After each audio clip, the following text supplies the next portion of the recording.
suiciders to kill innocent life, who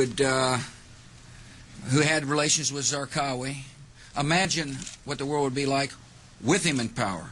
The idea is to try to help change the Middle East. Now look, part of the reason we went into Iraq was the main reason we went into Iraq at the time was we thought he had weapons of mass destruction. It turns out he didn't, but he had the capacity to make weapons of mass destruction. But I also talked about the human suffering in Iraq, and I also talked the need to advance a freedom agenda. And so my answer to your question is that imagine a world in which Saddam Hussein was there, stirring up even more trouble in a part of the world that had so much resentment and so much hatred that people came and killed 3,000 of our citizens. You know, I've heard this theory about, everything was just fine until we arrived, and kind of stir up the hornet's nest theory. It just doesn't hold water as far as I'm concerned.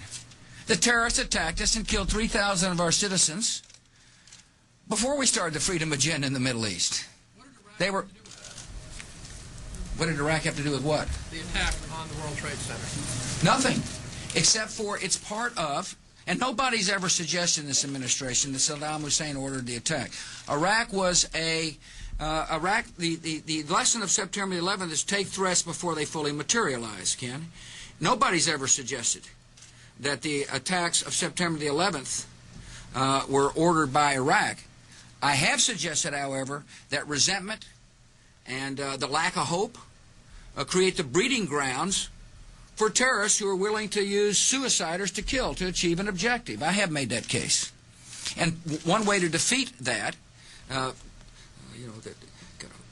defeat resentment, is with hope. And the best way to do hope is through a form of government. Now, I said going